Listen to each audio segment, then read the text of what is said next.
ప్రభుత్వం ఏదైనా పవర్లో ఎవరున్నా అక్కడ హవా మాత్రం రేషన్ బియ్యం మాఫియాదేనా? ఎవరు అధికారంలో ఉంటే వాళ్ళు దన్నుకోవడమేనా? పేదలకిచ్చే సబ్సిడీ బియ్యమే పెట్టుబడిగా కోట్లు దండుకుంటున్నా అధికారులు జస్ట్ అలా చూస్తూ ఉండిపోవడమేనా? బియ్యం మాఫియాను కంట్రోల్ చేయాలని ప్రభుత్వ పెద్దలు నెత్తి నోరు బాదుకుంటున్నా అక్కడి వాళ్ళు చెవికెక్కడం లేదా? ఎక్కడ జరుగుతోందా తంతు?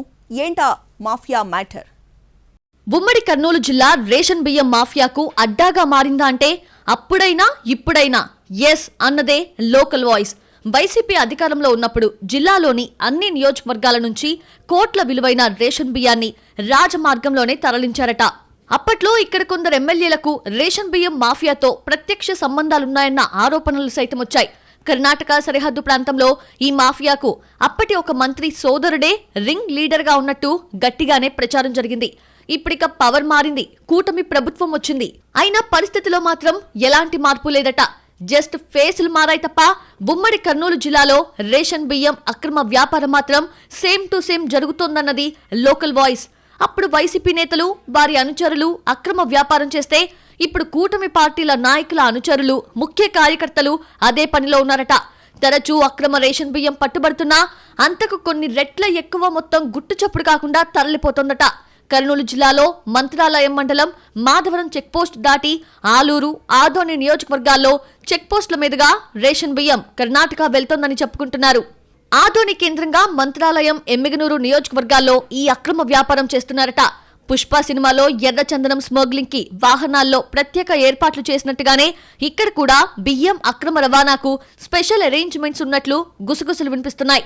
అయినా మాధవరం చెక్పోస్ట్ వద్ద 80 క్వింటాల బియ్యం పట్టుబడింది. మరోవైపు ఆస్పరి మండలం జొహారాపురం గోడౌన్లో స్టాక్ ఉంచి అక్కడి నుండి లోడ్ చేసి తరలిస్తూ ఉండగా 132 బ్యాగుల్లోని 64 క్వింటాల బియ్యాన్ని విజిలెన్స్ అధికారులు పట్టుకున్నారు. ఆలూరు నియోజకవర్గంలో టీడీపీ నేత అనుచరులు రేషన్ బియ్యం అక్రమ రవాణాలో ఆరితేరిపోయారన్న ప్రచారం ఉంది. గతంలో వైసీపీ నేతల ఆధ్వర్యంలో ఆలూరు నియోజకవర్గంలోనే రేషన్ బియ్యం మాఫియా చెలరేగిపోయిందట. ఇప్పుడు ఆదోని సెగ్మెంట్లో కూటమి పార్టీ కార్యకర్తలు అధికారాన్ని అడ్డం పెట్టుకుని రేషన్ బియ్యం వ్యాపారం చేస్తున్నారట. వారం క్రితం బీజేపీ కార్యకర్త పాండుపై దీనికి సంబంధించి కేసు బుక్ అయినట్లు తెలిసింది.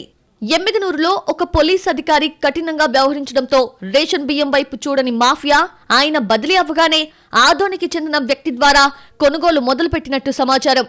అటు నంద్యాల జిల్లా ఆళ్లగడ్డలో రేషన్ బియ్యం దందా యథేచ్ఛగా కొనసాగుతోందంటున్నారు. పోలీసులు కూడా రేషన్ బియ్యం అక్రమ రవాణా వైపు చూసే సాహసం చేయలేకపోతున్నారట. అక్కడ టీడీపీ నేత ఒకరు ఈ వ్యవహారంలో కీలకంగా ఉన్నట్టు చెప్పుకుంటున్నారు. నంద్యాల, నూనెపల్లె ప్రాంతానికి చెందిన ఒక టీడీపీ నేత రేషన్ బియ్యం డాన్ గా అవతరించాడన్నది లోకల్ టాక్. టీడీపీ అధికారంలోకి వచ్చాక అనుచరుల ద్వారా వివిధ ప్రాంతాల నుంచి బియ్యం సేకరించి తరలిస్తున్నారట ఆయన. నంద్యాల, నడిగడ్డ కూడా రేషన్ బియ్యం రవాణాకు అడ్డాగా మారిందంటున్నారు. కూటమి ప్రభుత్వం అధికారంలోకి వచ్చాక డోన్ కి చెందిన కొందరు వ్యక్తులు ఈ అక్రమ వ్యాపారం మొదలుపెట్టారని, విషయం మంత్రి బీసీ జనార్దన్ రెడ్డికి తెలియడంతో బంద్ చేయించినట్టు చెప్పుకుంటున్నారు. డోన్ నాయకుడే పత్తికొండ నియోజకవర్గంతో కలిపి 8 మండలాల్లో ఈ రేషన్ దందా సాగిస్తున్నారట. రేషన్ బియ్యాన్ని రైస్ మిల్లులో పాలిష్ చేసి తమిళనాడు, కర్ణాటక, గుజరాత్, మహారాష్ట్ర పంపుతున్నట్టు సమాచారం. కొద్ది రోజుల క్రితమే 1200 బస్తాల బియ్యాన్ని లారీలో లోడ్ చేస్తుండగా పోలీసులు పట్టుకున్నా నాయకుల ఒత్తిడితో వదిలేసినట్టు గుసగుసలు వినిపిస్తున్నాయి. ఇలా ఉమ్మడి జిల్లాలో ఎక్కడికక్కడ రేషన్ బియ్యం అక్రమ వ్యాపారం విచ్చలవిడిగా జరుగుతోందట. ఇది చూస్తూ వాళ్ళైతే ఏంటి, వీళ్ళైతే ఏంటి, ముఖాలు మారాయి తప్ప దందా అదే కదా అంటూ నిట్టూరుస్తున్నారట జిల్లావాసులు.